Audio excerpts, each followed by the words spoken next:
Hello, this is XenoChat, a Xeno-themed podcast that covers Xenogears, Xenosaga, all the way up to Xenoblade. I am your host, Tyler, here with my co-host, Justin. How's it going, everybody? This is Justin here.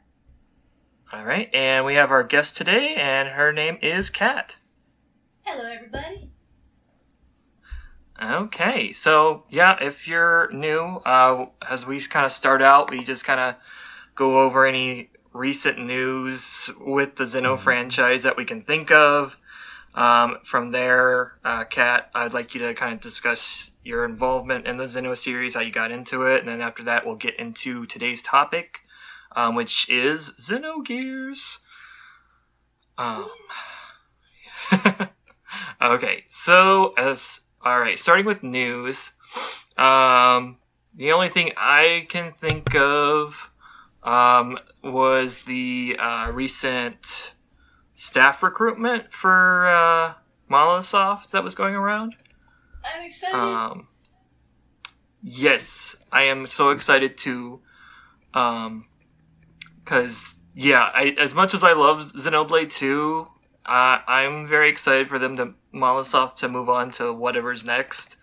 So I was very happy to hear them recruiting and expanding. So that was really nice.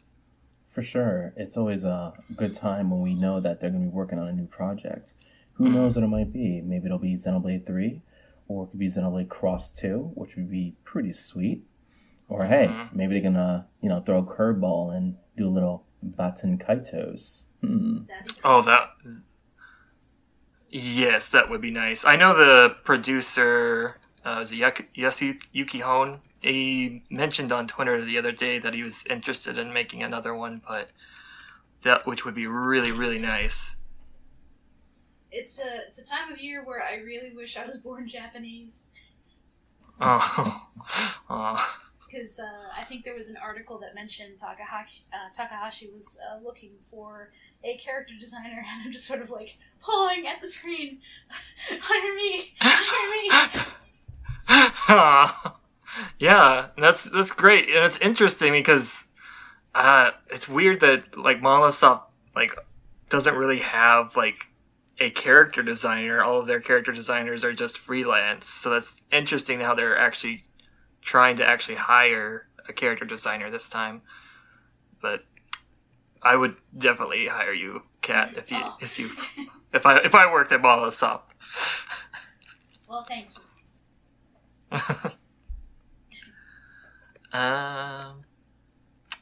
they were wanting a character designer, and I forget what other positions they had available.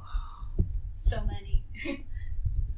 Oh yeah, battle planners, quest planners. I'm looking at the because Kat and I are part of a Discord channel with some Xeno people. I was looking at I don't know how to pronounce their username, Lugal Banda. Yeah, that's what I thought. I was looking at their translation of Takahashi's message. So that's really nice that they. And I'll, if I remember, I'll try to put a link to it when I put up this episode. But it's really interesting. Wasn't Soraya complaining about that interview? That somebody mistranslated it or something like that. Oh, I remember seeing on Twitter she made a tweet that said be careful when you're translating stuff so that you relay the correct message to your fans. Hold on, let me bring the tweet up. I remember she was talking about that. This is a few days ago. Hold on. I don't know. I don't know if it's in relation to this, but here it is. There's this tweet that she said that said, "Dear news sites, when you quote Japanese comments or tweets, it'd be highly appreciated if you kindly translate it faithfully to the original and refrain from mistranslating, adapting, taking it out of context. Mistranslation confuses not only people but also situations." I'm thinking it might have been in reference to the Yasuyuki Hone tweet that he made, but I'm not 100% certain. Because I know Lugo Banda just kind of did it out of, fun. I don't think they, I think didn't some website get a hold of their translation? I can't remember which one. Yeah, I'm not sure what it's in reference to, but I remember seeing that, and that came out after something from Xenoblade related came out, so I wasn't sure if it was in relation to that or not, but I figured maybe one of you two would know. No, sorry. Yeah. There's just there's a lot of freelance translators just doing articles for themselves these days, so it's hard to track down who has it right and who doesn't have it right, or when it was done. Yeah. Yeah, that's a really good point.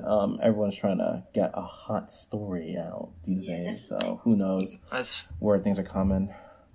That's true. And it looks like Sorya Saga did that tweet on the 8th, and I think, Lugo Banda put up their translation on the 4th, so I don't know if it might be in reference to that.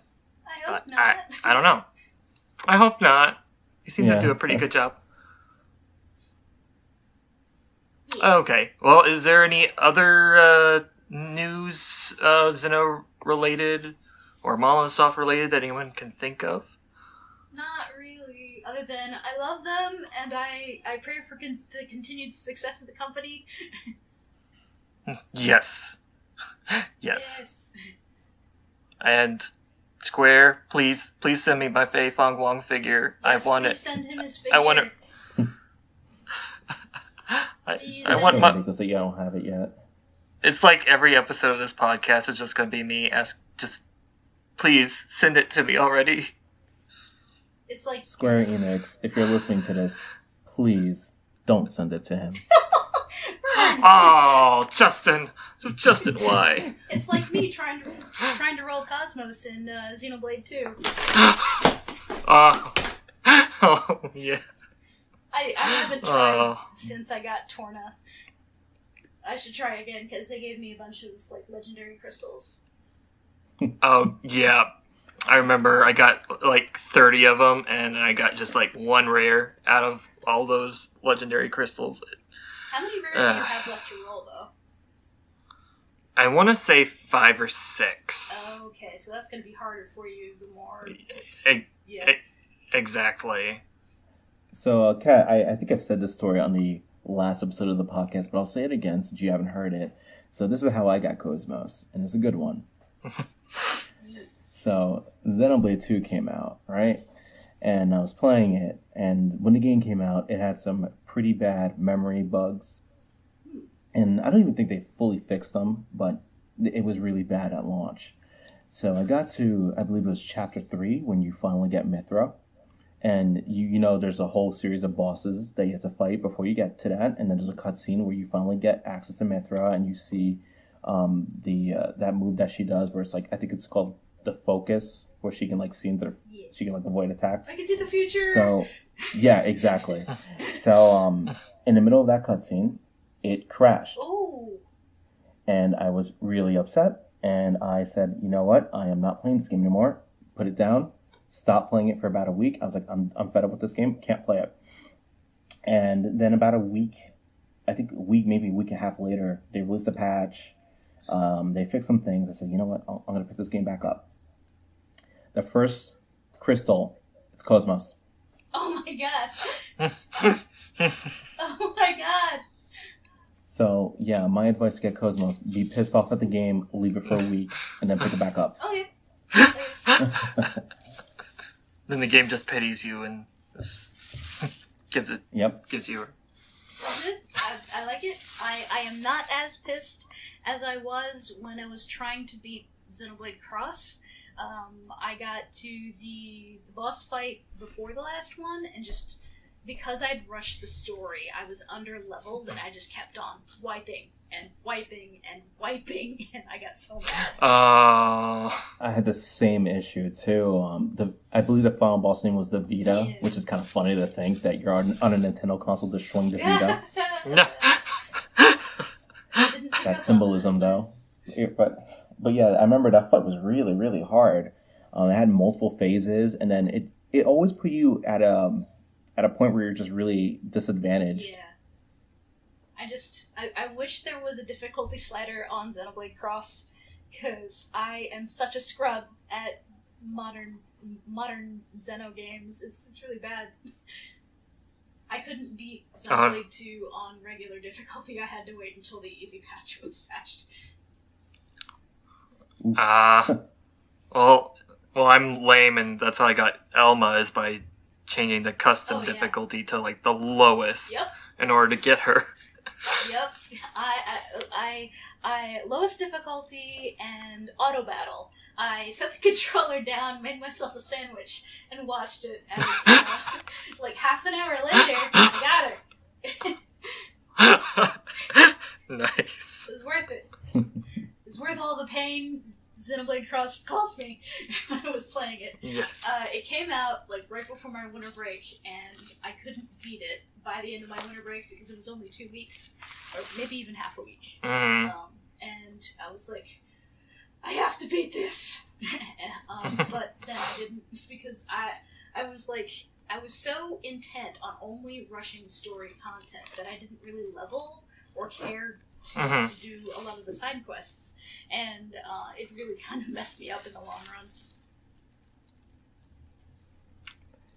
Yeah, it's really hard with Xenoblade Cross too, because a lot of the best stuff isn't even available to you during the main story. Yeah. I don't know if you guys have ever looked into the old Jedi builds.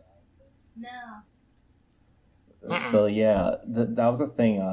I never fully finished, but I remember I was working on it. So it's an infinite overdrive build, so you can pretty much solo any boss in a game and just not die with it. Neat. Huh. Yeah, because they're constantly building TP as you're doing your attacks, and yeah, it's just really awesome. And there's videos of people just being on foot taking down like these gigantic, unique monsters and cool. just completely destroying them. Oh, that's awesome. I have to give that a shot. I have to make space in my house for my Wii U again and pick it back up. I don't think I even reached level cap. I think my last save to the server for Jerkface, I was at level 58 or something, and I was spec'd as a tank. And that's my story there. Well, hint, Monolith Soft and Nintendo. Port Xenoblade Cross to the Switch, please. Please. Does the online still work on that? Yes, I think so. Because that gives me an idea for a future episode. That'd be kind of interesting if we got a few of us to play online on that and we'd like stream it on Twitch or something. That'd be cool. Oh, that actually would be really cool. I'd be up for that. So I'd like to pick the game up again, and I need an excuse to dig the Wii U out. Yeah. Okay. All right. Okay. So let's move on then. Kat, would you like to discuss your history with the Xeno franchise, please? Awesome. Okay, so the first time I picked up a Xeno game, or actually my first encounter with the Xeno game, I was over my best friend in high school's house, and she was watching the end of Xenogears, and I had no idea what was going on, and she was like, "Hey, Kat, I'm gonna loan you this game, you should play it." And I was like, okay. And then, 20 years later, it is my anti-drug. It is my everything. Yeah, that'd be kind of weird. That'd be kind of weird to walk in on. It's like, oh, what is this? You're playing a game where these bunch of naked people running around at the end. What? Lots of butts. Many butts. Lots of. And you don't even know you're getting spoiled. No. I actually, by the time I'd gotten to the ending, I'd totally forgotten about it. Nice. Yeah. Anyway, but yeah, me and my best friend in high school, Kelly, sort of had been exchanging video games and other IPs when we were younger. Actually, this was 20 years ago. This is when the game launched, because I am old. I'm 36. I shouldn't be allowed on the internet anymore. But here I am. Oh, you're fine. You're fine. But yeah, like we would exchange interests. I think it started with FF6, which is FF3 North American, and it just sort of like compiled on from there. And I'm trying to think. Okay, so by the time I had reached college, I was sort of like I was in a bit of a bad state, and my other friend Tony was like, Cat, I know that you love Xenogears. Play this other thing. Play it. What is this other thing? Play it. No, what is this other thing? It's Xenosaga. I was like, what the heck is Xenosaga? And then I accidentally the whole thing.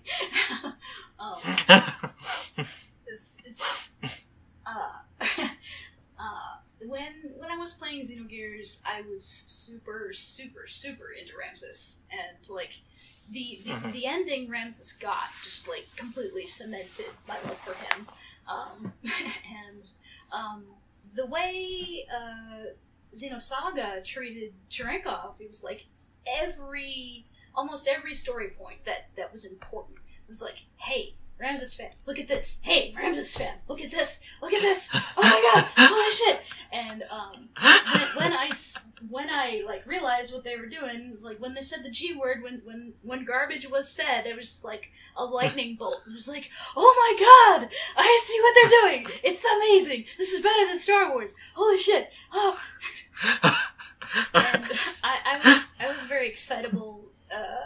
22-year-old, and I was like, I was trying to sort of like evangelize Xenosaga for just like to have more people to talk to in real life, but I sort of just like ended up seeming like this total like quaking fan person, and it was just like I had no chill, but it was I was having some bad times, and it kept me distracted from the bad times.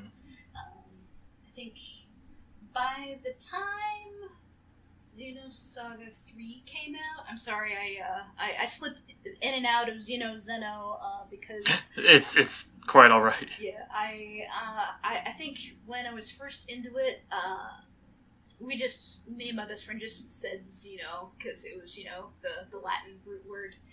But I know it's supposed to be Zeno because that's how Japanese works.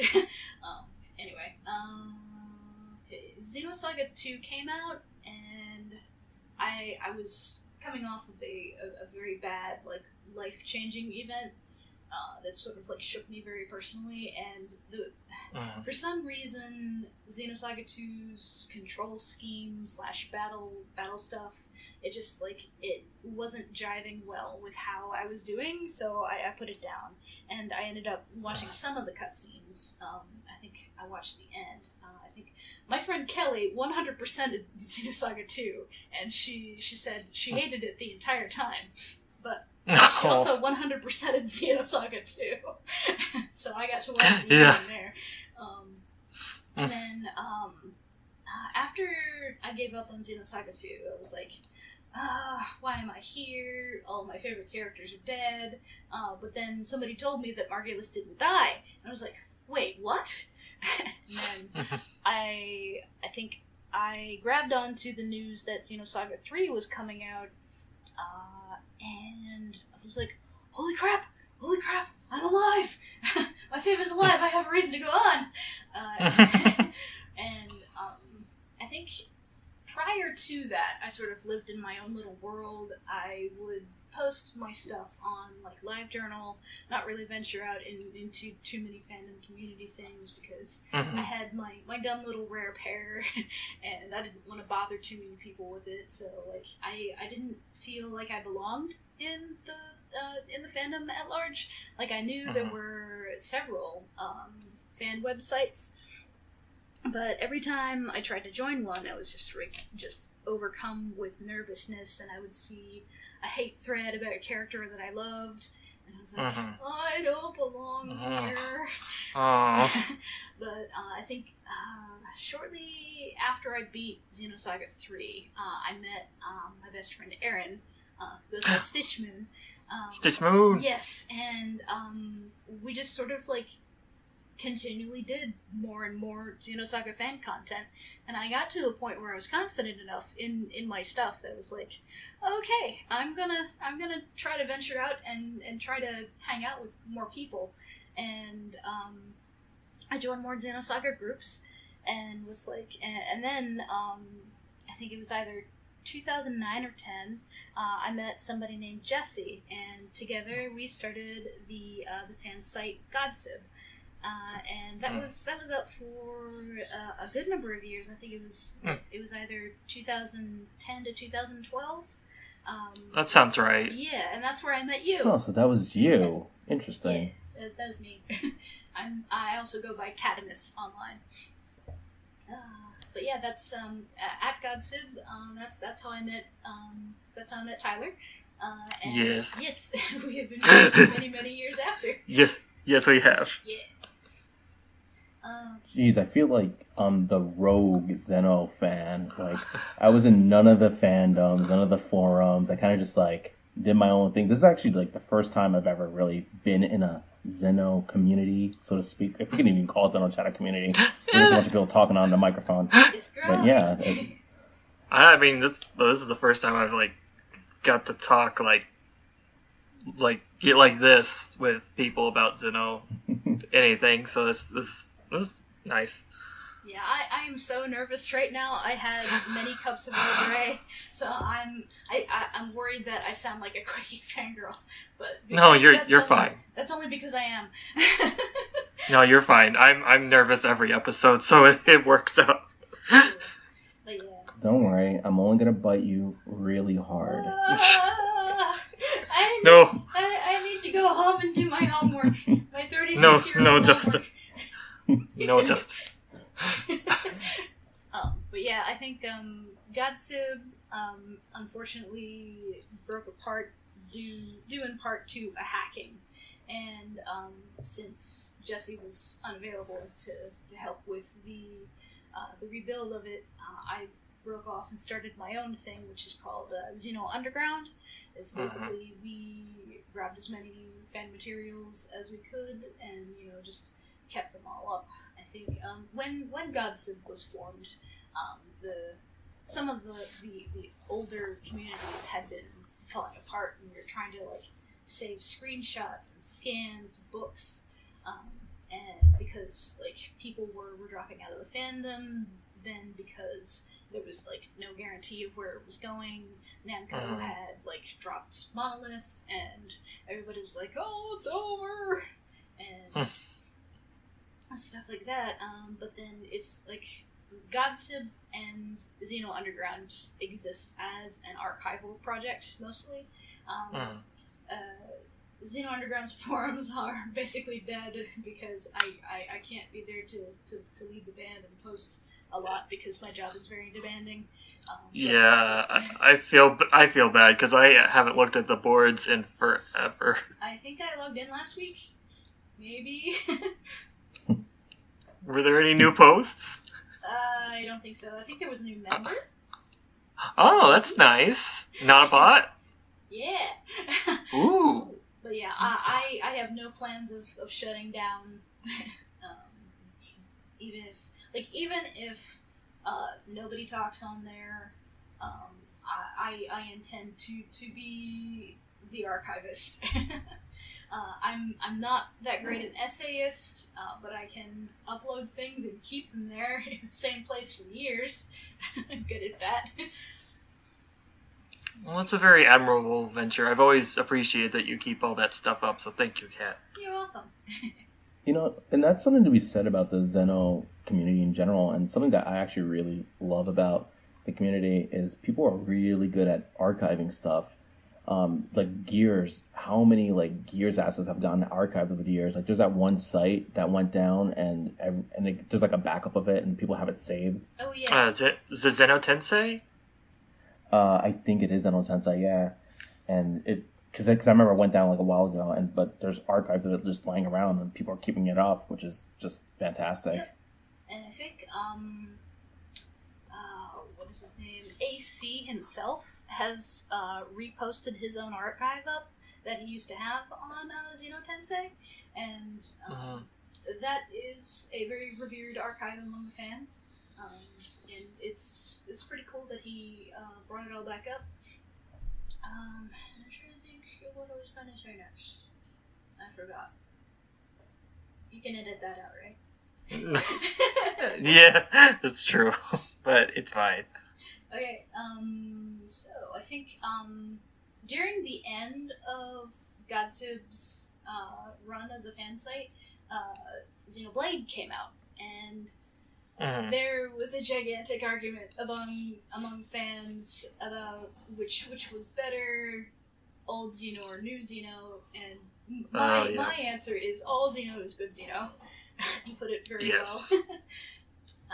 And that sort of like there were a lot of fights breaking out like within the fandom, and it really disheartened me, and it kind of made me uncomfortable with people again. Like I had been like since I was the sort of like second in command of Godsib, and now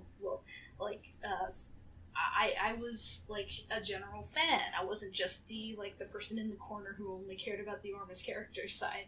Like I felt some responsibility for my community, and there was a lot of like name calling and negativity, and it was like I didn't know how to deal with it, so I just sort of like stopped posting because I didn't want to start or continue an argument. But the argument always came back up, like even on Xeno Underground. Just like a lot of old guard fans just don't like the new stuff, and it's tragic because it really went a long way to sort of preventing newer fans from enjoying the older material. And, it's kind of sad because it almost seems like a repetitive cycle, because it seems like the same thing happened when like Cross came out. People like were complaining about Cross being different from the original, and when Xenoblade 2 came out, about how things have changed so much. So it seems like a very repetitive cycle within the Xeno fandom in general. Yeah, it's like Xeno fans hate each other, and it's very tragic, and I wish they didn't. It's very fragmented. Yeah, I love them all individually. That's exactly how I feel. They both have their strengths and weaknesses. I mean, like, I really like Blade because it came out at a time where I really needed it, but, you know, I have a huge soft spot for Saga. In fact, I think doing this podcast has actually made me appreciate Saga a lot more than I have in the past, and I already appreciated it a lot. But Gears is huge to me. It was the one that really got me interested in the whole series to begin with. But I think, like, unfortunately, it's just a side effect of fandoms in general. You often see this happen in the Shin Megami Tensei fan base, where everybody is, you get like those elitists who praise Nocturne, for example, and shun all the Persona fans, and then all the Persona fans shun the people who like the old school stuff. So it's just unfortunate. Nobody has an open mind, and I guess that's something that we should try to promote. Hopefully we can do it on this podcast, try to promote a little bit more open-mindedness, because the teams, Takahashi, he has all these different ideas, and the teams are experimenting with all these different ideas. Yeah, it's not exactly the same as the previous game, but that doesn't necessarily make it bad just because it's not the same thing. Yeah, and like I received a piece of criticism a couple years ago from another longtime fan, and I was like, she said, you can't control how other people feel about it, and I took that to heart, and I sort of backed off of the argument and just posted positive things about what I like about the series. I am no longer interested in trying to be the admin of my friends, because the community, well, at least Xeno Underground, is very small. So I didn't want to be like forum police for a group of 6 people. So I just want to focus on my art and my fan fiction when I can write it, and like what I've got is okay. What's good is what's good. Exactly. And I'm very glad, grateful to you both for starting this independently. And I'm I'm really glad also for Logo Banda's group because it's sort of like it's no longer centralized, and I think that's important. Mm-hmm. Like when Godsib and Xeno Tensei went down, a lot of people just crawled into Xeno Underground's boat, and they didn't really get along too well. And I've wished for a really long time that another forum with somebody younger with more time on their hands would come around, and that's finally starting to happen. And I'm really grateful. Well, that's good. Yeah, because I really, those were kind of like the highlights of my like middle school and high school days were going to Xeno forums, since I had bad times around then as well, and the forums were kind of a nice escape to talk to people that like some of the same things as me. So it's sad to see how forums are kind of dying off in general, but it's cool to still see that there's still some community and positive community as well. Yeah, and it's really hard to get positivity in communities because it's so hard. Well, it's hard to control people, and I don't want to control people. And, right.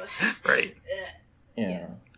But it's just like people these days are generally negative in general. So any kind of positivity is great. And I think I trailed off before I started to talk about Xenoblade.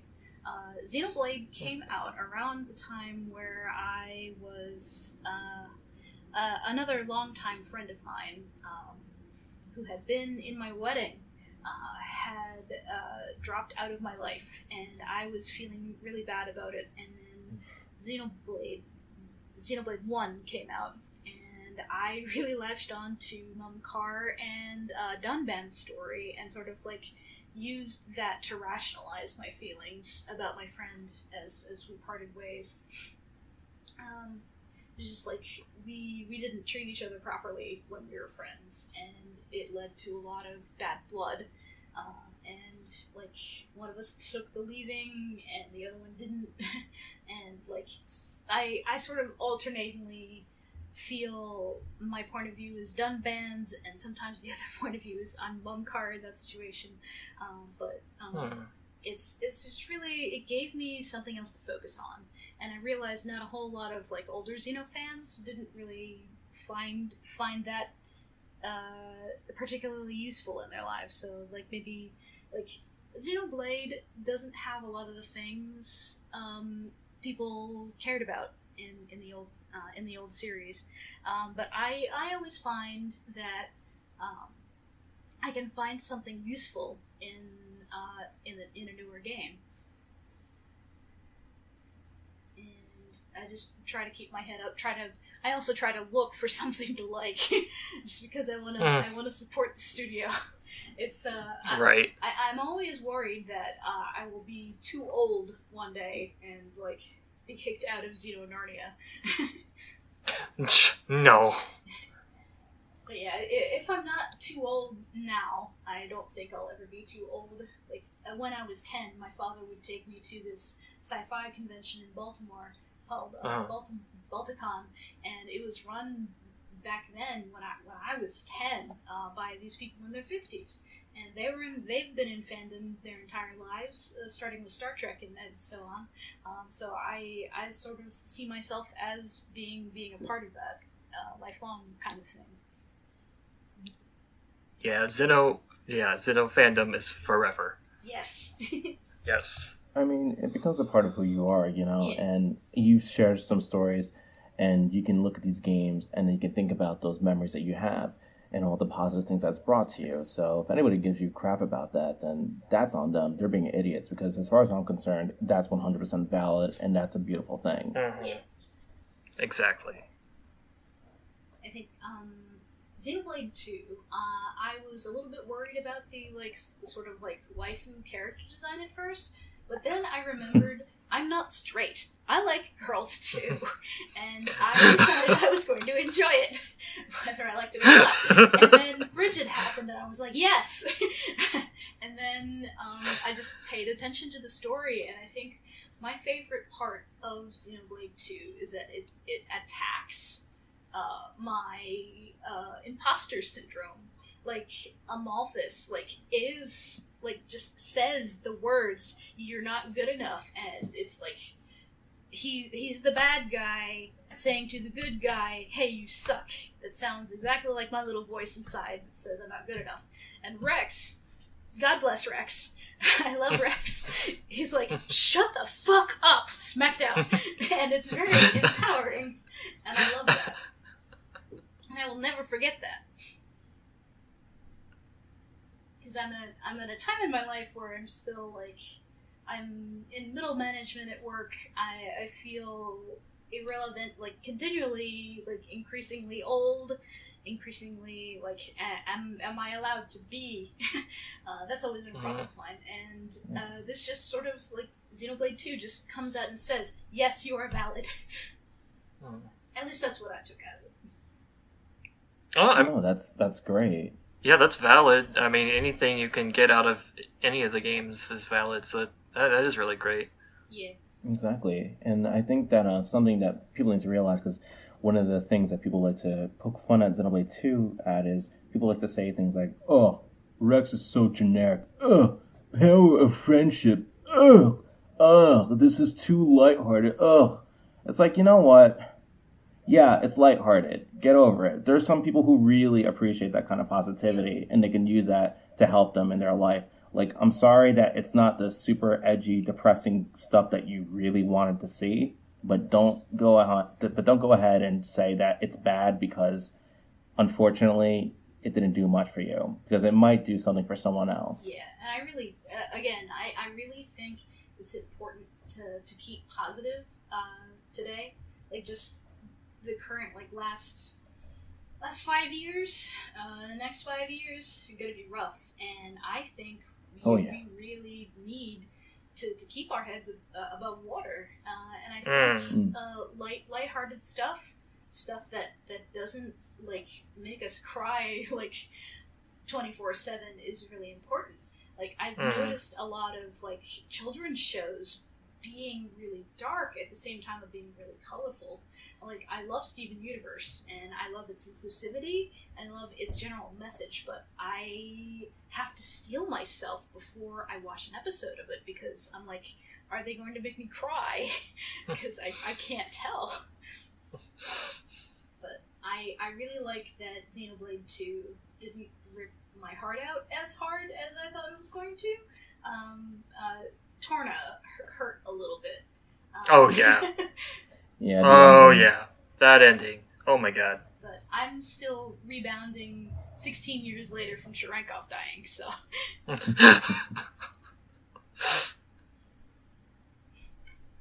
So, yeah, that's my thing with Xeno. Sorry if I got a little off topic and rambly, but I think... No. Absolutely not. That's totally fine.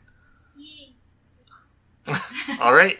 Well, in that case, let's get on to the main topic. This year marks the 20th anniversary of Xenogears. Yeah, it came out in 1998. Holy crap, that was 20 years ago. Yeah. So, well, yeah, they've been having, like, lots of anniversary events, more anniversary stuff than I actually expected out of Square Enix to give Xenogears. Yeah, I was really surprised. Yeah, because, like, Parasite Eve also turned 20, but I don't think anybody really said anything about that. I love Parasite Eve, because it's another one of those, Me too. really, like, you're a girl, you're fighting a girl, it's empowering. There's not many of those, but, like, it didn't hook me, like, forever like Xenogears did. Right. I just like that Parasite Eve took place in modern day, at least at the time, and it had like a contemporary setting. It was just like you're in New York City, like that's just awesome. Yeah, I really enjoyed it, but yeah, Xenogears. Yeah, they had some concerts, which I was super jealous. I wish I could have gone to, and I missed being able to pre-order the gold thing, and almost everybody I know got it. I missed the gold thing. Oh, and that music box. Oh my Yeah. god, the music box. Gold thing. And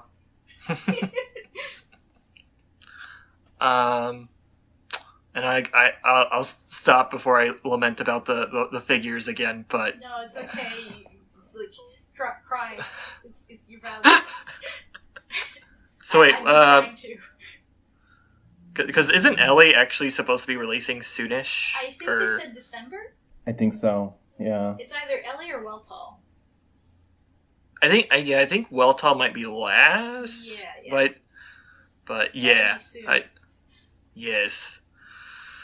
But yeah, and then what's that Final Fantasy mobile game? There's so many of them. Final Fantasy Brave Exvius? Yeah, because in Japan they had a crossover event with Xenogears, and whenever they decided to bring that, that content over here, there was the day I'll finally play Brave Exvius. I haven't installed. I got it years ago, but I guess a year or two maybe. And it's a nice little game, but it's very it eats your battery, and I'm not super into it. I'm also like, I don't want to spend money on pixels that I can probably make myself. So right, it just hooked me. Yeah, I usually with those mobile games, I usually play them for like a week, and then I kind of just stop. Like I downloaded Dragalia Lost to just kind of see what it's like, and that's a nice little game, but I'm probably gonna drop it soon. Yeah, I think the most hours I've logged in a mobile game is 10 billion husbands and 1 billion wives. But then I got all the wives and the husbands, so I'm like, I don't need to do anything anymore. Exactly. That's usually what happens with those type of games. I'll play to get like my favorite characters. Like if it's a Final Fantasy, I think Record Keeper, I played it until I got Squall and maybe some other characters, but then I was like, oh, got my favorites, I'm done. Yeah, I think the last time I logged into Final Fantasy Brave Exvius, I was trying to roll Ravis because of course I was. It's basically just Ramses with the file numbers filed off, the serial numbers filed off. I didn't roll them. I got 3 Libertuses, and I was like, I'm not going to spend money, and I shut it down. Anyway. Oh yeah. So I don't know if there's anything other Xenogears 20th anniversary stuff that's happening, but it's kind of it's impressive with how they're treating it at the moment, and I guess I don't know what to say from here. I actually kind of... Well, how about we talk about the actual game itself, and True. I guess we can talk about Cat's experience with the game. Let's see, where can we begin? How about we talk about, obviously, we all know the story and how, yes, the second disc was weird, to put it lightly. Mm-hmm. Yeah. But, Kat, you mentioned your favorite characters, so why don't you go into more about how you felt about some of the characters? Okay, so I was not used to my media being anywhere near talking about adult themes. I was used to video games sort of being looked at as sort of an adolescent pastime, and then along comes Xenogears, and it's very like, holy crap, they're talking about sex. Oh my god, there is sex. People are naked. What is happening? It's just like, Xenogears is a very like adult game, but it's not adult in the sense of it's porn. It's adult in the sense of there's a lot of like really mature topics being talked about, and I was not expecting to see as much of Ramses as I did. Speedo Ramses. Just like, thank you. On a side note, is this the first Squaresoft game to have a sex scene? Possibly. I don't know enough about history to confirm. But I think it might. Like, I'm trying to think about it. It might be, and I think it might even be like the last one in a long time. I can't think of another SquareSoft game that actually portrayed it. Yeah, I can't think of it either because nobody gets naked in Final Fantasy. Right. No, I can't remember anything either. But yeah, I think backing up a tad, when you first see Ramses's portrait, you kind of like you take a look at it and just like, this guy is not okay. He looks upset, and I was like, he looks interesting. I'm going to like just like put a pin in it, like come back to him because he's going to be interesting later on. I thought to myself, and then he was, but like I think it's. Ever since I was very small, I sort of like latched on to gray characters. I think the first one that was sort of like that was Cecil in FF4 and also Kane. They have their good points and their bad points, and sort of like in FF6 I was obsessed with Kefka for a little bit, but not in a like, oh, he's so bishy kind of way, but oh, he's so damaged. That's very interesting to me. And also, I don't approve of his actions, but I think he's the most interesting character. And sort of like FF7, I sort of I did a bad and became obsessed with Hojo for a really long time. And I'm just like, he's a terrible person, but I think he's the most interesting. And I think I sort of latch my Xenogears feelings onto Chrono Trigger in a way. So my favorite Chrono Trigger was Magus, and he had a small posse of very memorable characters, the same as Ramses did. And I just sort of like see Ramses as a little bit of an extension of Magus. So it adds that layer of more interesting to it that other people might not get when they see me spouting about Ramses, and I was like, Cat, you're crazy.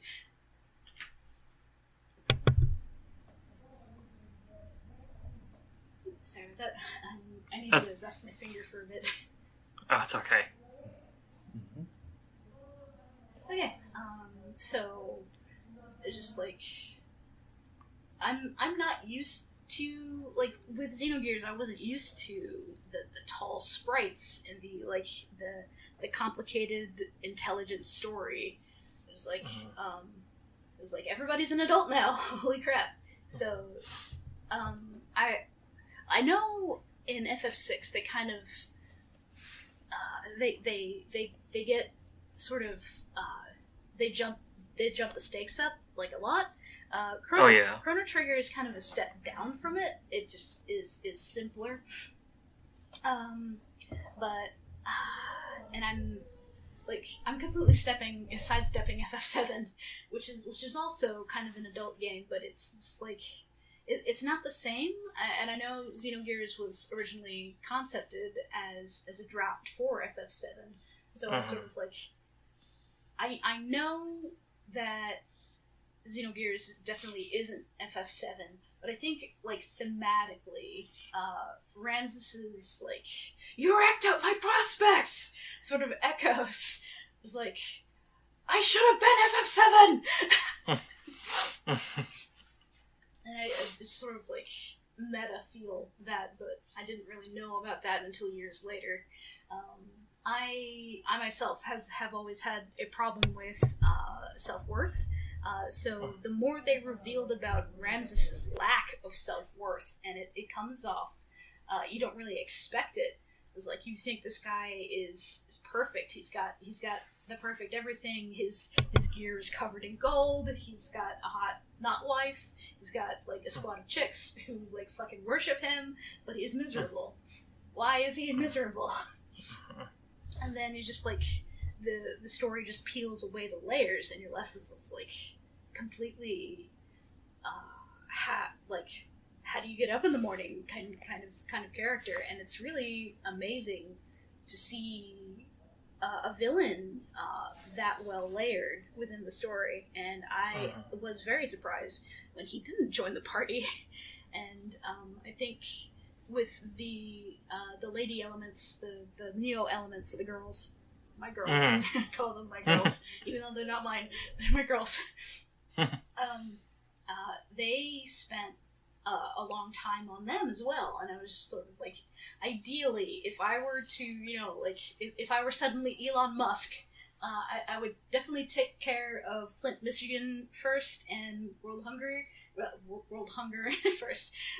But then I would fund Xenogears Disc 2 come back together and just like put all of the elements in the party. All the elements in Ramses. Just like, alright, let's go fight Deus with everybody! Exactly.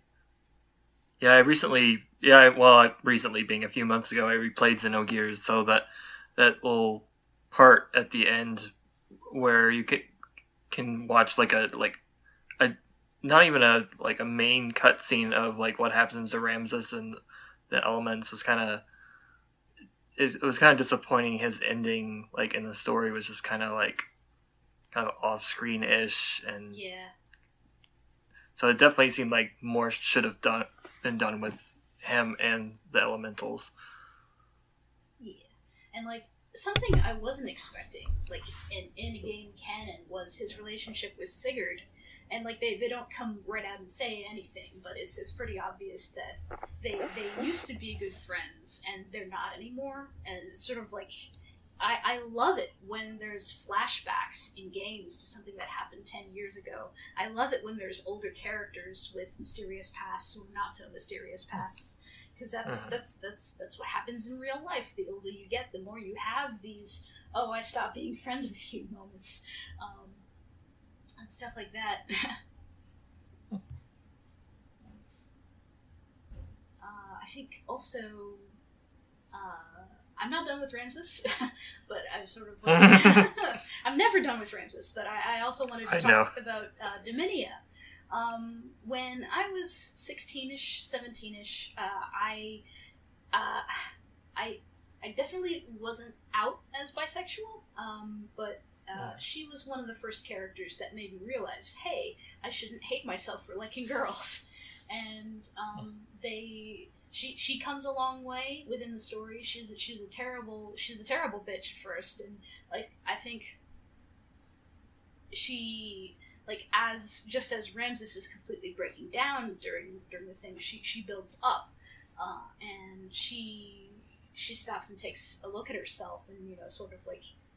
Not really, but kind of, yes, joins the main party, and I wasn't expecting that either, and usually when you see a female villain who slaps the main protagonist around and calls them garbage and trash and you're not worth it, you expect them to be, just trounced and left behind, but she turns more than Ramses does, and I thought that was amazing.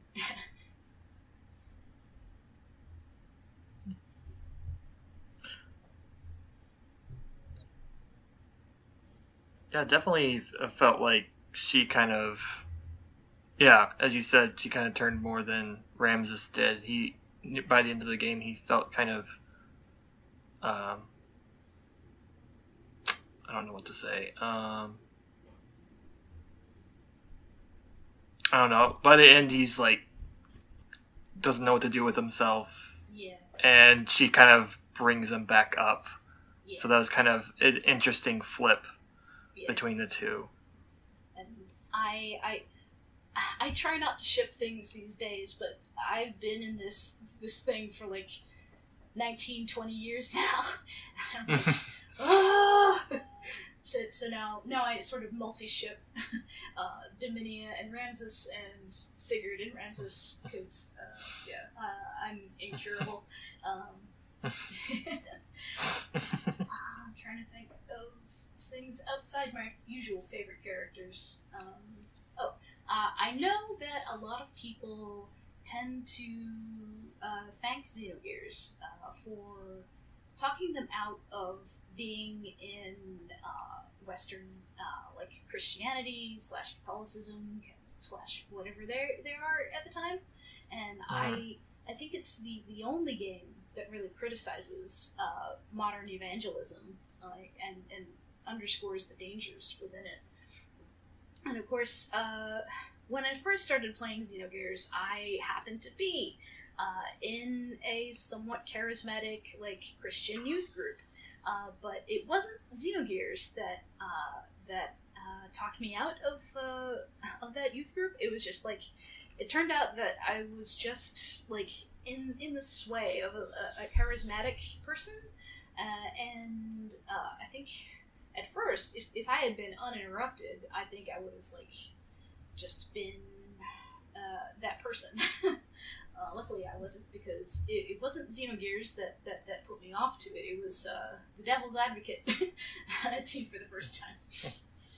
But I know that a lot of other people, Xenogears is their first questioning of the structured religion that they grew up with, and I think Billy Lee Black's story and how he deals with it is a very real thing for a lot of people that I think is important.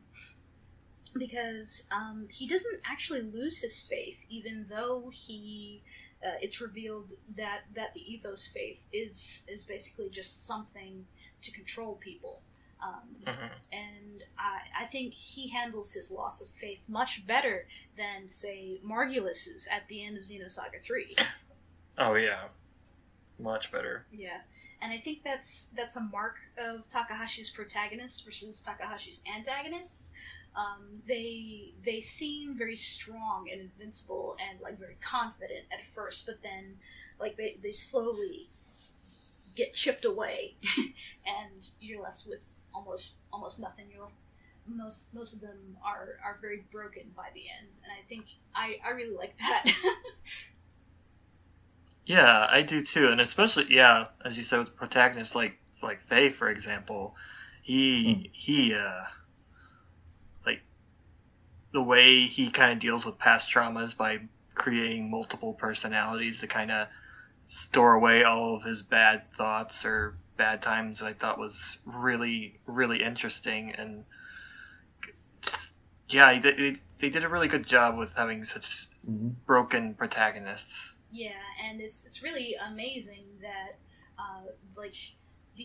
they build Fei up. They don't let him lie flat. They explain it, and they bring him back together at the end, instead of oh, I have to be pure. I have to defeat the evil within me. No, just no. It's I'm facing the evil that was done because of this thing that I created to protect myself. It's all part of me. It's all me, and I think that's very realistic.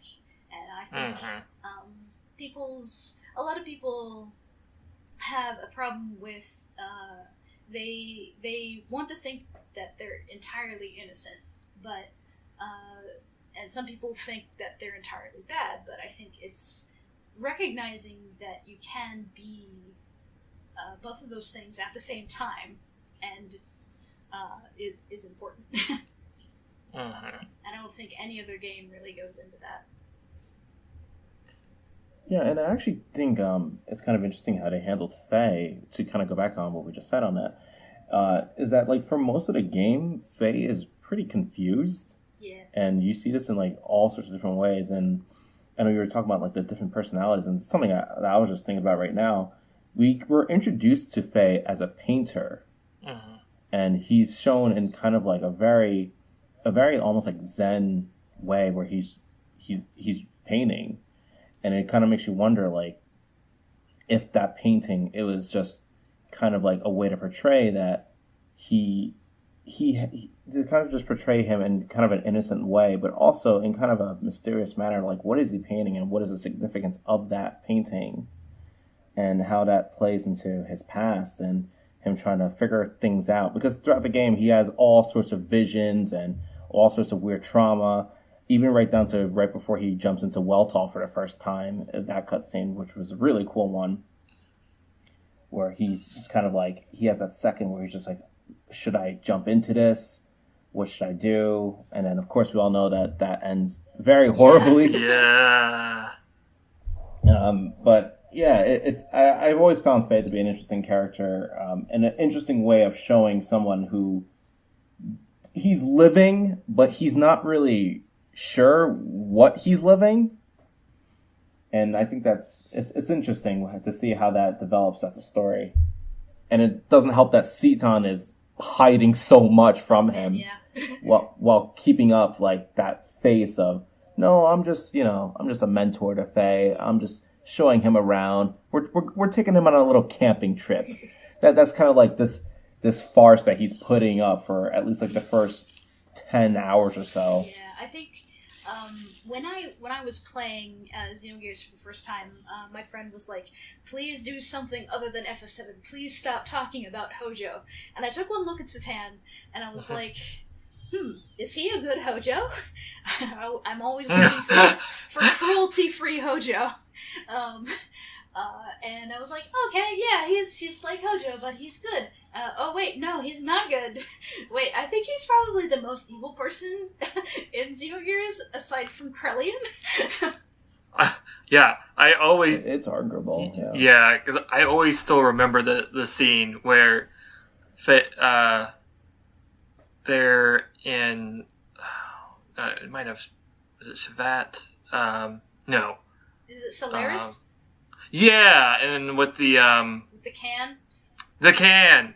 Yeah. He knew what they were eating. He let them do it. He just let them do it, and then just like, oh hey guys, this is what you were eating, people.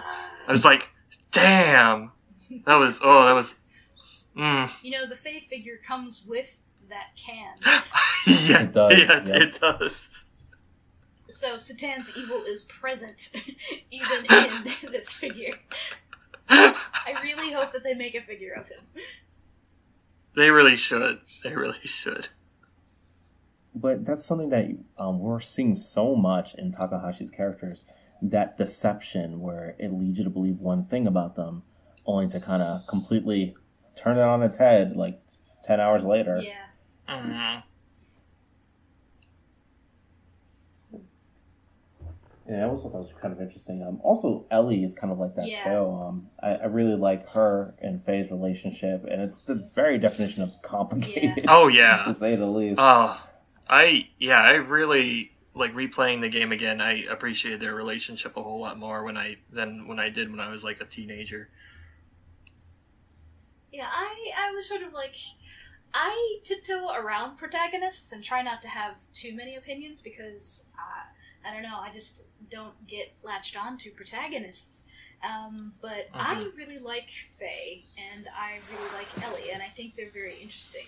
And they're interesting together. Let's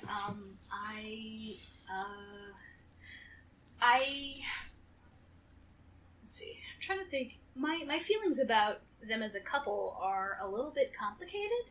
I don't not ship them, but I think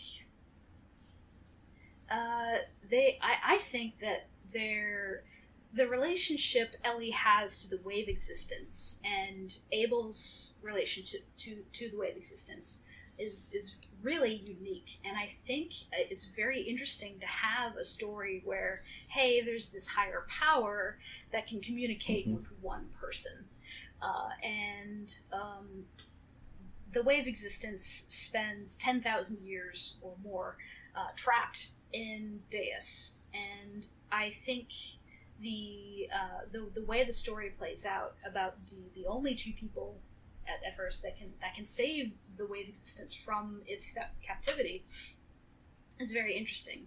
Like at the beginning, you don't really understand this part, but Abel is making contact with the Zohar modifier for the first time, and that contact creates Ellie as a way to communicate to two people on the normal plane, and they sort of like both of them become permanently intertwined, and it's very unique. They are technically eternal lovers, but we don't see them having any children, except for is it Esmeralda or Emerald? I forget. It's Emerald, right? I'm pretty sure it's Emeralda. Let me look that up real quick. Oh my gosh, I can't. I just played this a few months ago, and Yeah, it's Emeralda. Okay. Like, Emeralda is the closest thing that we're shown they have as a child. You know, like, you'd think that, oh, these people have been in love forever, destined to be in love every time they reincarnate, that they would have some sort of progeny, but we're not shown that. Like, I think Carlian goes on about how Ellie's relatives or something carry her DNA chain, but it's very. I thought it was very interesting, and it's sort of like a mark of something written when you're younger and when you don't have kids, that family is sort of excluded from their relationship, and trying to think, but yeah, like it's always. They meet, they fall in love, they do the thing, they do the do. But yeah. Then tragedy always strikes. It's like either like Ellie's always like getting up and taking the bullet for Fei, or they both die. And it's just like it makes me wonder if there are timelines where they did get together and actually have kids and have a normal life, but Takahashi's just mean and doesn't want to show us the boring happy time. Just show the miserable times. Yes, just those. The miserable important times when things happen. But yeah, I when I was younger, and I hadn't been in any bad relationships yet, I had expectations about how I wanted, like, how I wanted to be with somebody. And as I was playing Xenogears, I was like, this is so beautiful. Each of these people has one wing, and when they get together, they can fly. But I think at the end, I guess that's the antagonist in me. Having been through a lot of bad relationships and people like creeping out on me, abandoning me, etc. If you don't have both wings and your head on your shoulders, you just fly in a circle. I also think it's unfair to sort of like to stand the eternal couple. What if your destiny is to be coupled with somebody who abuses you? Like, I think that sort of like is a Ramses / Cherenkov-ish thing. It's like maybe his destiny is just to be fucked. and you know, and what I played Nier Automata last year, and I actually consider that to almost be like a second coming of Xenogears for that reason, because I'm gonna kind of spoil this a little bit, but there's kind of a similar thing going on with that, with 2B and 9S. How there's a constant loop of them two having to get together. And each time, each iteration of it, something slightly different might happen. And because there's all these different iterations of a loop where something might happen to 9S, quote unquote, onto something, 2B's feelings have been changed at various times because of it. And so I always thought that kind of echoes Xenogears somewhat, with the whole wave existence and all the different generations of Fei and Ellie. I always thought that was kind of an interesting way to go about it, how you kind of have these two individuals that are basically destined to meet each other at some point. However, the means in which they meet each other might be a little bit different, and their feelings about that can also vary too. Yeah. I think I was watching the X-Files, I think last year, and there's a couple episodes where Mulder ends up either hypnotized or drugged or something, and he has this dream where the girl of the episode is his lover, and for some reason Scully is there too, but Scully is his father. And I think, like, with the whole thing, like, they tried to, like, mash Mulder and Scully together as an OTP, like, on the show a lot. But I thought it was very interesting that they went to that place with that dream state. of molders, and it sort of made me wonder if reincarnation in Xenogears is always same gender, same romance type. When I think of reincarnation, I could come back as a cat. I could come back as a dude. Right. I could come back as my mother's mother, or I'm somebody I know's father. And in Xenogears, at least with Fei and Ellie, they sort of they're stuck, and I sort of wonder if that's the way of existence or not. It's like, oh hey, I've marked you two. You two will forever be, male and female. Yeah, and that's an interesting thing to think about when it comes to just like having separate iterations and generations of what are essentially the two beings. Who's to say that there isn't one that they're not human? Or it could even extend to that, or they're not what we think they're not male and female per se. Mm-hmm.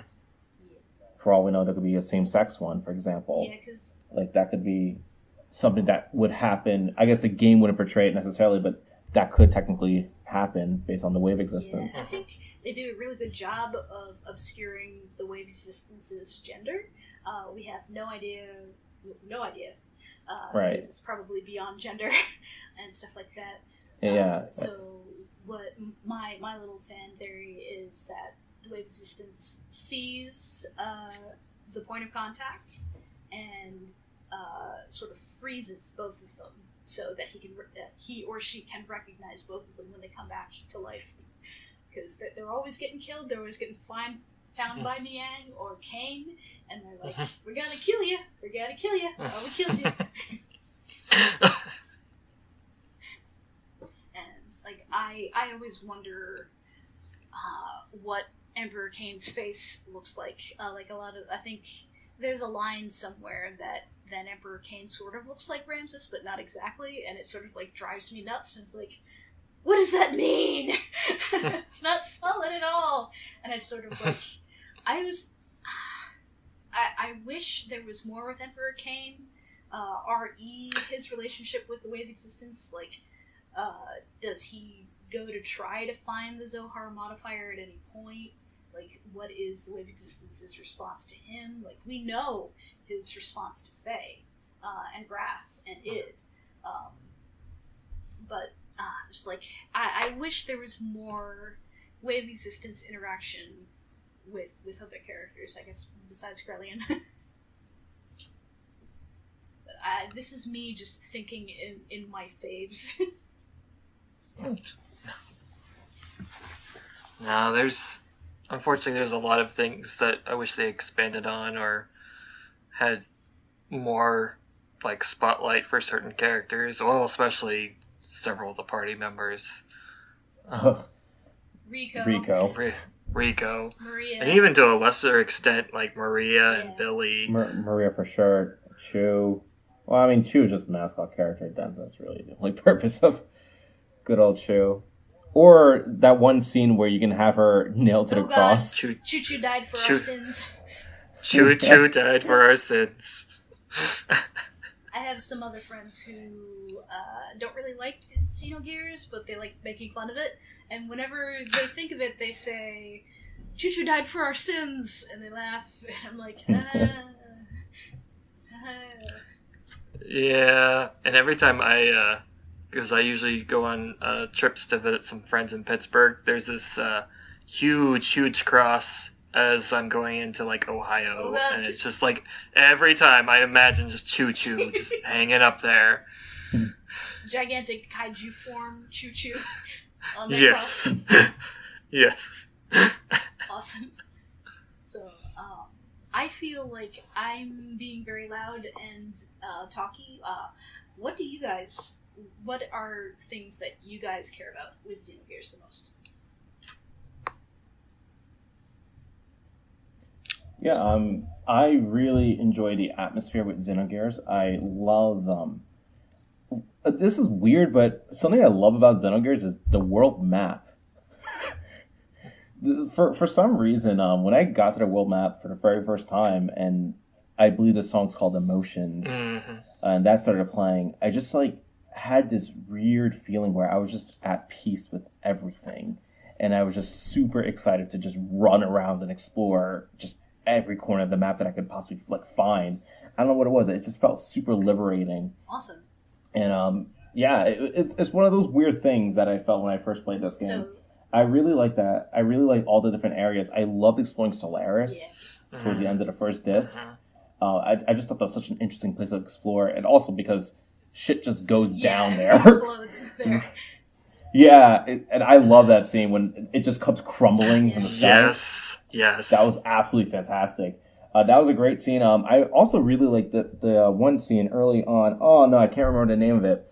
It was early on where you're in this like sand base and then it starts sinking and you have to escape. Oh yeah, that's you're on like a transport, like right before. Yeah. Yeah, I really like that, and I love like I love the music too. Like I love the way that actually, here's the thing with the music. I love the music, but one of the things that's weird about the music is it's a very limited soundtrack. Yeah. If you notice, like they reuse a lot of the same themes for various different scenes and various different tones. So while the songs are great, I remember there are times where you'll hear a certain song and it doesn't exactly fit. Yeah, like I think Faye and Ellie sort of have a theme, and Bart definitely has a theme. But what is Rico's theme? What is Billy's theme? We just don't know. Yeah. Even Ramses doesn't have a theme. They just slow down the boss music for him. Yeah, a lot of the characters. And because I think like there's, I was watching a video where somebody broke it down where like Gears' soundtrack is actually ridiculously small, especially compared to like Final Fantasy 7 or 8 at the time. And as a result of it, they ended up reusing a lot of songs and certain cutscenes where they probably shouldn't have. Yeah. And it's a shame because the music that is there is really, really good. It's just, you kind of hear it more often than you probably should have. I think... Yeah, that was... Yeah. Sorry, go on. I was recently listening to Xenosaga's soundtrack, and that's even more condensed. Like... Oh, yeah. Especially the first one. Yeah, that was kind of the thing that, like, going through all these different dungeons and areas and there's absolutely no music playing is just kind of... Yeah. I mean, sometimes that can build atmosphere, but when it's like almost every dungeon and every town, it's... Yeah. And unfortunately, I don't think that Saga did the silence thing very well. Gears actually did it really well. There are certain dungeons that were very silent, but there's a lot of atmospheric effects, so it really, really felt like you're just in the zone. Because I used to be weird like this. When I played Gears, I was in high school. I would always play it like on a Friday night in the dark, door shut.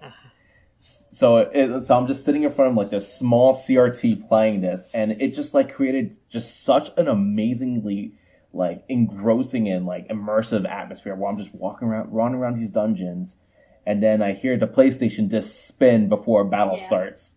I think I forgot what I was going to say. Somebody else go. Well, yeah, I really like the dungeons as well. Like, I don't know why. Like, I like kind of gravitate towards like the forest areas a lot because they kind of just they're different than a lot of other like forest areas and other RPGs because they kind of I remember like the forest in was it like the Black Moon Forest at the beginning of the game? Yeah. It just really had like the music and like how the lighting is kind of darker because I'm guessing because of the trees and the leaves making it like darker. It just gave it like almost like a sinister vibe to it, and I really kind of dug that about the forested areas. Yeah, it was really beautiful, especially your first time walking in there.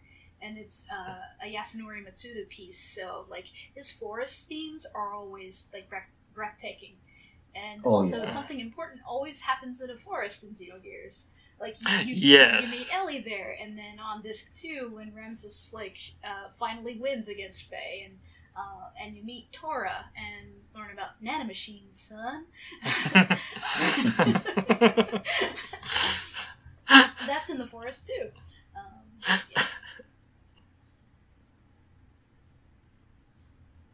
Yeah. The sense of atmosphere in Gears, I think they absolutely nailed it, and just the variety of locations and locales too was really, really well done in my opinion. Every area felt distinct. Mm-hmm. I absolutely loved that. I loved when you got Rico and you're in like that. You're trying to escape. That was such a cool sequence. Even though the dungeon was a pain in the ass. Oh god, those like, sewers! You're wandering through that sewer. Those sewers. The obligatory sewer level. Yeah, and you know what? That's like one of the sections that actually prevents me from replaying Xenogears because I really don't feel like going through it again. But yeah, that's where because I remember I was playing it on the Vita, and I think it was like last year or something. I was like, oh, it's Xenogears anniversary. Let me pick up my old save file. I wonder why I haven't played in a while. Oh, I'm in the sewers. That's why. Yeah, and that was just I did not care for that at all. But something that I don't hear a lot of people talk about when it comes to Xenogears is in regards to the gameplay, like some of the mini games. The mini games. Oh yeah, no one talks about them. The card game, but also the fighting game. Yes. Yeah. Which, I'm all about the fighting game. Which randomly you have there is not Blade Gash in there, and it's like, why is Blade Gash in there, but not really anybody else? Yeah, it's so weird. And what's weird about that fighting game was like, yeah, it's in a story. You play it once, but if you go back there, there's like a fully fledged minigame. There's like a training mode. There's a 2-player mode, and there's like no footage of it on YouTube. Well, there's a couple of videos, but like nobody seems to talk about that. And I just think it's weird that like they just threw this whole mini fighting game into this just because. Yeah. And it seems like it would be a lot of infrastructure to work on something like that when Disc 2 is just basically Fei and Ellie and Satan taking turns with the chair. Yeah, it becomes like a visual novel. And that was one of the things that kind of annoyed me with it. Because I actually do like visual novels. I'm actually currently reviewing one. But the thing with that was what they were describing sounded really interesting and I wanted to play it. Yeah, it's like this, wow. This sounds really interesting, but it's just giving like a summary of what happened. Yeah. I think my most what the fuck moment with the chair is I think at some point Ramses demolishes half of Nisan and they don't have a cutscene for that. And then for some he's got I think Vendetta is his Omni gear and he picks up Ellie. Like, just Ellie, not in her gear, just Ellie. And at some point, Ellie Hannibal lectures him or something and puts her finger out and does something. And Vendetta stops working. And it's like, they don't have a cutscene for that. It's just like a picture. Why? Why do you do that? Oh, it's such a shame. That's one of the things with this game that's just like, if only, you know? Yeah. And it's even worse when you go on some of the fan sites where people have dug in and found all the unused assets and all those towns that were supposed to be in the game that you could explore, and it's all there, but they just didn't put it in the final build. And, yeah, but I guess it's good that we got what we got, otherwise it would have ended at Disc 1, and we might never have seen any of that. I'm grateful for what we got. Yeah. It just ends with Solaris exploding. No, yeah. That would have not been cool. No. Also, speaking of not cool, what are each of you's least favorite thing about Xenogears? So, I know we were talking about minigames, but I hated the card game. I'm sorry. I couldn't. I don't remember the card game, honestly. It's I remembered it was hard. So I didn't do it. Yeah, it's just you basically. I guess it's pretty simple math, pretty much, but you had to like put cards on top of each other and try to get your deck done before your opponent. And I was just really, really bad at it. So whenever someone was like, hey, you want to play the card game? I was like, no. Yeah, I remember skipping it a lot of times. Just being like, I don't gotta play this. Yeah. Yeah, I think for me, my least favorite aspect about Xenogears, it's actually kind of my least favorite aspect about Xenosaga is the battle system. Because I love the battle system, but I also hate it. I hate getting the new death blows because it never made sense. Yeah, they don't really tell you, so you kind of just like took like maybe like a few hours in, and you stumble into the menu. It's like, oh, hey, what are these? Yeah, what are these moves? And I remember watching like a video of some other death blows, and I'm like, I could do the commands for those, but why can't I actually unlock the death blow? And it was weird because it was like you had to keep using one attack, like the normal triangle attack or the normal square attack, a bunch of times, and then you might unlock it. It never made sense to me. You have to basically do the input for the moves a certain amount of times, and once. But that didn't work sometimes. It was weird. There was actually an accessory you could equip that could make you learn death blows quicker. Yeah. I remember I threw that on Fei and a few others a few times, but it's still, I just remember going around just getting into random battles, hoping that this battle would be the battle I would get a new death blow. Right. Yeah, I wish that was the case. And also another thing, maybe I was just really bad at the game at the time.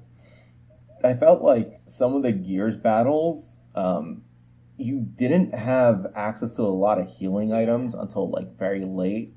So a lot of like those early fights, you really needed to like plan each turn carefully. Where if you messed up one or two turns, you're gonna lose a battle.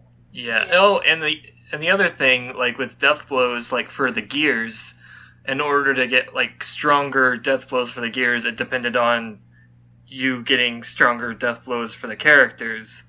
Right. So that really bothered me because I would have to like do a lot of like if I didn't have like strong enough attacks, I'd have to like go back to being in my character form and like train to get more death blows so I could use more death blows in my gear. Yeah. It was really tedious. And that was very, very, very tedious. And again, like you didn't have. I feel like the Gears needed more ways to heal. I know Ellie had some really good spells. In fact, I think Ellie was one of the most overpowered Gears. Oh yeah. She had that one move. I think it was called like air rods or something like that, and it did like a ton of damage. That's what you get when you're the conduit for the wave existence. Right. Yes. She was really good. I loved Billy had a cool move, and I forgot the name of his gear. Hold on, let me look it up real quick. Billy had this one really cool move where it was the Jesse cannon. That was yes. Like, hey, Dad, show I up, love the please. Jesse cannon. Yeah, it was like the mini guy came in and he just transformed. Yes. That was so cool. Like it was moments like that where I guess like Xenogears remember that we're anime. Yeah. We got to do something kind of fun like that. The G Elements fight was cool because I am almost convinced that was an Easter egg and reference to the Brave series. I don't know if anybody's familiar with those. Like stuff like Galgagar. Galgagar was an anime that was out around the same time as Xenogears. And in the Brave series, most of the robots have like lions. They have like lion faces on their chest. And G Elements basically does the same thing. And if you look at the transformation scene, it's like shot in a very similar way to, say, Galgagar. And even the lion roars in a very similar way. So it's like something small. I'm convinced that's an Easter egg to it. It has to be. Because it just seems too perfect. Also, if you look at that cutscene and play Rosa's theme from Xenoblade 2, it works perfectly. Really? I thought you were going to say Rosa's theme from FF4. No, not that theme. No. Yeah, that you play that. Just watch like that cutscene where they're transforming and then play the Xenoblade 2 Rosa theme. It works beautifully. Wow. It also works well with Erde Kaiser too. I was really bored one day and I was just like doing like some mashups of them. But yeah. Well, Erde Kaiser is a direct reference to G Elements, isn't it? Yeah, yeah, definitely. I would definitely think it is. It is if it hasn't been confirmed already. I guess they might not have the ability to confirm it because of Xenosaga was Namco and Xenogears was Square. Right. I guess I'll go. My least favorite thing in Xenogears was the Opiomorph fight. It's Miang's gear that you fight like right before Miang becomes Ellie, or Ellie becomes Miang. That fight is a gimmick fight, and I was trying to go through the game with as little player's guide help as I possibly could. And right before that fight is Ramses's big backstory cutscene, which is unskippable. I wiped like 10 times. By the end of it, I was like, I hate Miang. I hate Miang. I hate Miang. She's the most evil person in the universe. that colored my opinion of Krelian and Miang more than it probably should have. And to this day, I'm like, I will remember this forever. And I was watching Cordelium speedrun Xenogears once, and he killed her in one hit, and was like, what? Yeah, I feel vindicated and 3 inches tall at the same time. Thank you, Cord, for doing that. But yeah, I think a lot of other people say that the platforming at Babel Tower is the breaker. I think my husband played up until Babel Tower, and he just quit. Because it was rough. And you get halfway up, there's no save points, or I think you have like one save point either before or after you have to fight all of the elements. Oh god, yes. But yeah, okay. That's it for that. What is you guys' favorite thing about Xenogears? So actually, before we get on to that, I don't know if you know this, but someone actually found out the voice sample in the boss theme. What? You know, like where it's just like it's like that weird like voice where it's hard to hear.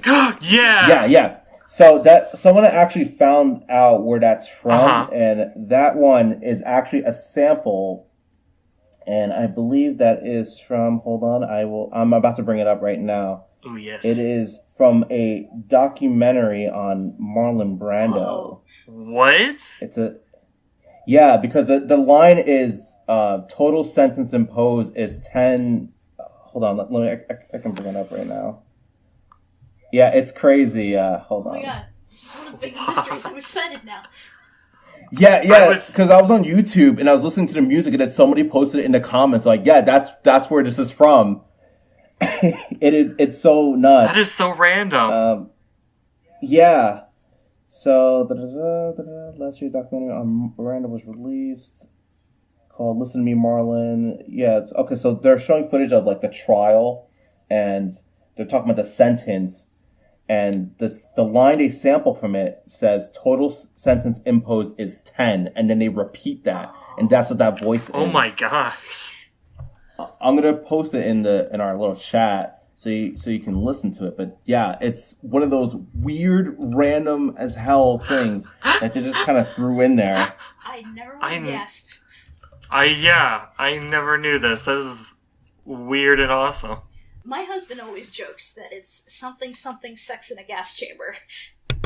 Yeah, someone says having sex in a poison gas chamber. Having sex in a poison gas chamber. Having sex in a poison gas chamber.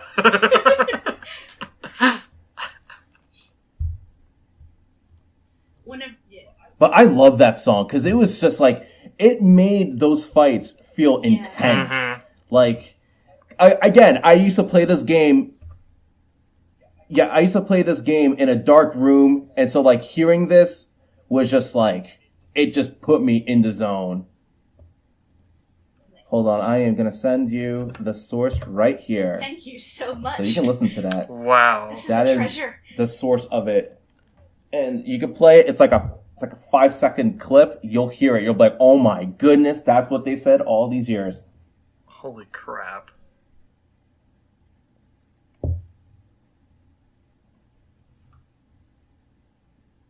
Hold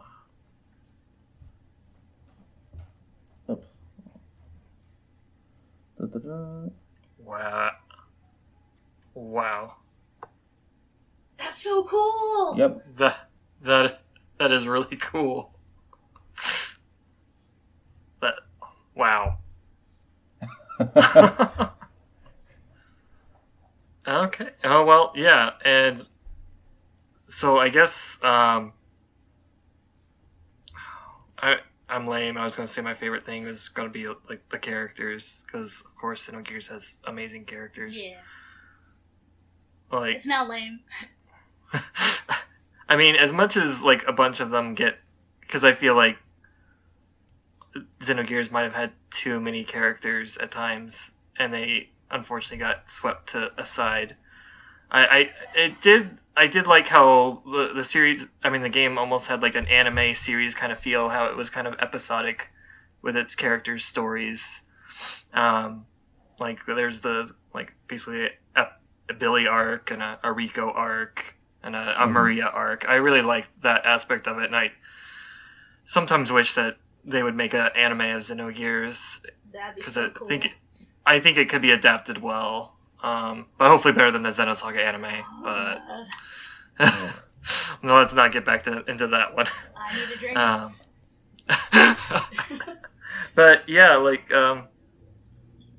Fei and Ellie, they have a beautiful relationship, and I remember my favorite scene between the two of them is like when the Yggdrasil gets shot down, and they're like surviving on not Yggdrasil got shot down. The Yggdrasil shot down the Goliath that they were on, and they're like floating on some parts, and they have this.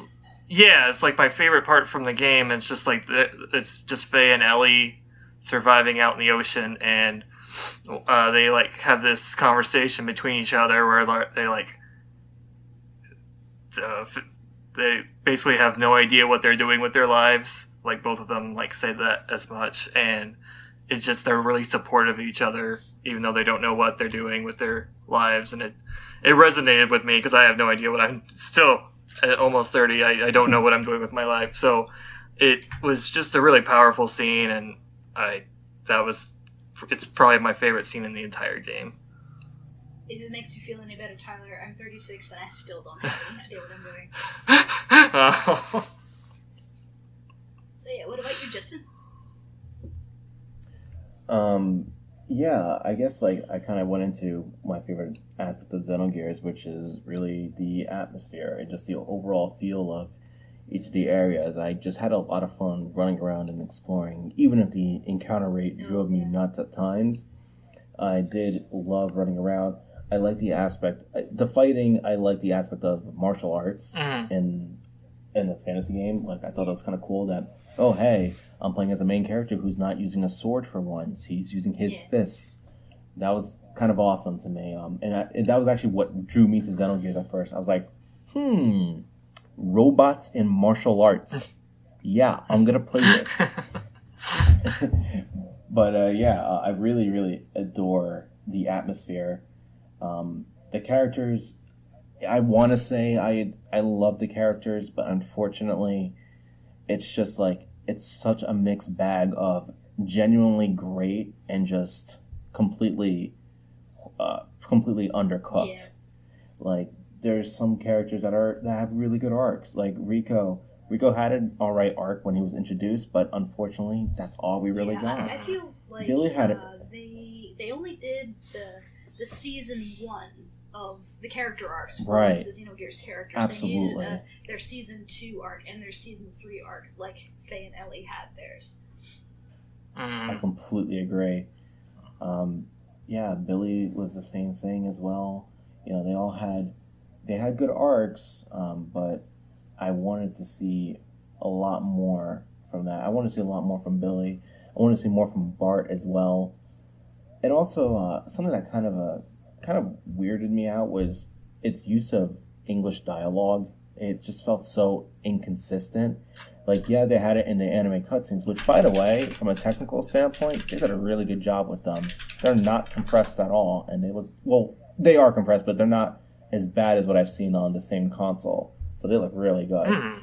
But I really I think the voices were kind of weird how they used them, because some the cutscenes had them, but then just randomly they would just throw in an English line, like a spoken line, just out of nowhere, and then you won't hear another one for like 20 hours, and I'm just kind of just like, why?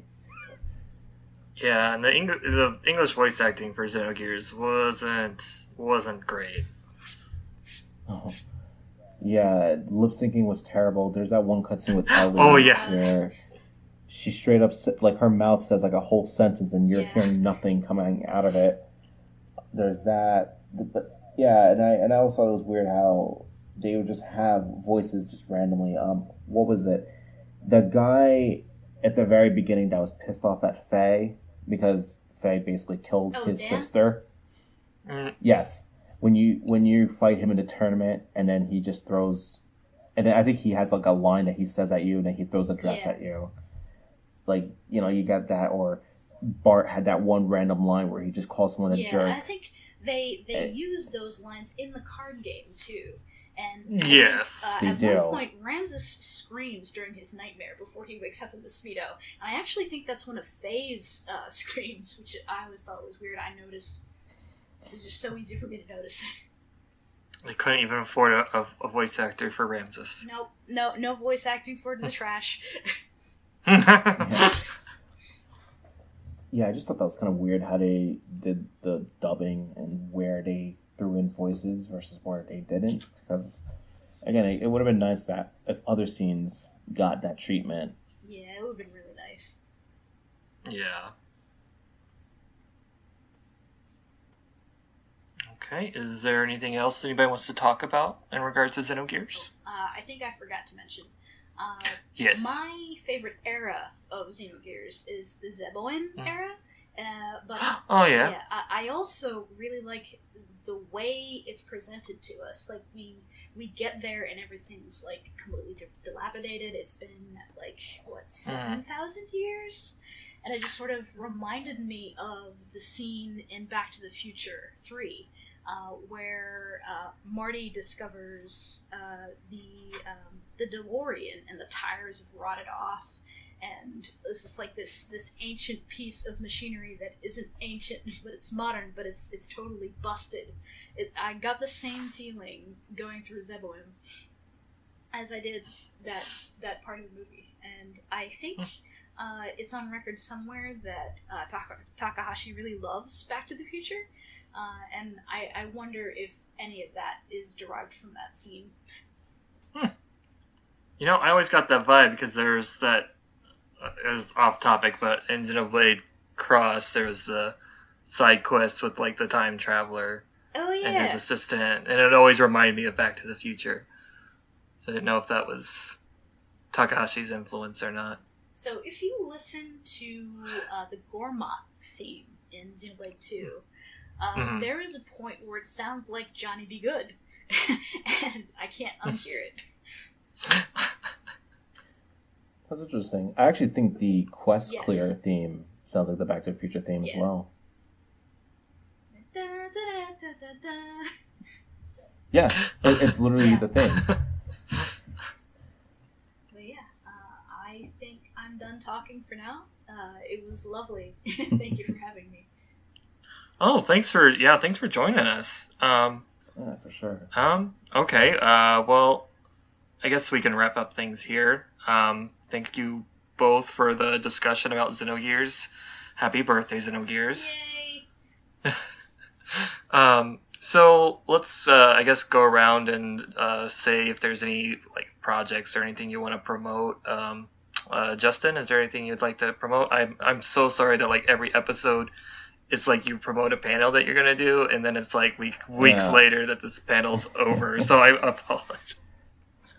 Yeah, I know. Last episode I spoke about my RPG panel, which has now passed since it was during Comic-Con and the Anime Fest. Otherwise, I am working on a review currently for a DS visual novel. Actually, I'll just say it. I'm working on a review for Jake Hunter. Oh, anybody who's ever played the new Jake Hunter? Yeah, the new one. Oh, yeah. I played the one on DS a long time ago. Yeah, they just released a new one on the 3DS. I'm currently playing that. It's alright so far. If you like mystery games, I think you'll probably enjoy this one. Yeah, I'm actually liking it. Yeah, so that's probably the main thing I would plug right now. I will be at Anime NYC in a few weeks. That's going to be in November. So yeah, I don't know if you'll see me on that. By the time this airs, it'll probably be past that. But oh well. I'll try to have this done by November. I still need to edit the last episode though. Yeah, because this is our episode 5. Yes, we're definitely backed up. Yeah. Yeah, episode 5. Yeah, I mean, hey, that's a good thing. If it's episode 5, I think we're off to a good start is here. Episode 5 of itself. Oh, damn! Cat, you just blew my mind. Nice. Yeah. Otherwise, that's really all I can plug right now. I am working on some other projects. I just did some recording for something else that I will announce in the future. So, yeah, stay tuned. You might be seeing more of me. All right. Kat, is there anything you want to plug? I mean, there's the lovely Xeno Underground, if anybody wants to check that out. Yes. If anybody wants to Google Xeno Underground, it's xenounderground.net. We have forums. They may or may not, the ads may or may not come back for guests, but I'm paying to keep them off for users. My own Twitter is Catamus_Prime. And I guess if you are for some reason like me and like Ramses too much and like fanfiction, I have not stopped working on my Xenogears fanfic called Asymptote. And if you want to Google that, that is on AO3 and I believe my own website, spadenet.net. I am not doing any cons until next year. I think I'll be at Katsucon next year. I have no idea if I'll be selling my art, but I don't know.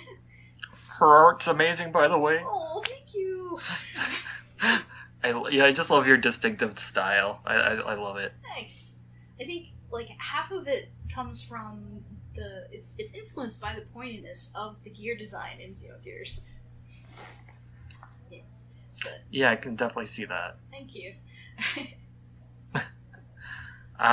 Well, as far as me, I'm at Cosmos Chaos on Twitter. I'm not as exciting as you two, so I don't really have much else going on. I'm still not working on Xenokami, and that's my fault because I'm awful. No, you're not. One day, one episode, I'll say, I've coded a little bit of that thing. But not at the moment. Coding is rough.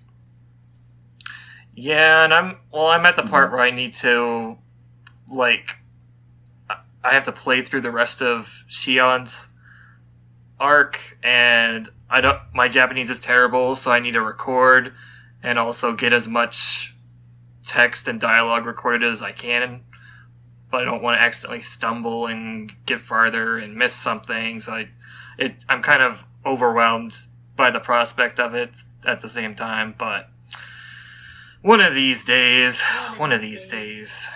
yeah, hopefully. Alright, as far as next episode, I'm uncertain what the topic will be just yet. I know last time when we were talking to David, he suggested an episode about the Xeno series and religion, which I think would be a really interesting topic to discuss. Yeah. So it might be that, or it might not. I might post a poll on Twitter or something to gauge some interest, but yeah. This has been pretty much the episode. Thank you very much again, Justin and Kat, for joining me, and hope you all have a good night. You too. You too. And thank you for listening, yes, thank everybody. you for listening. Bye. Bye bye.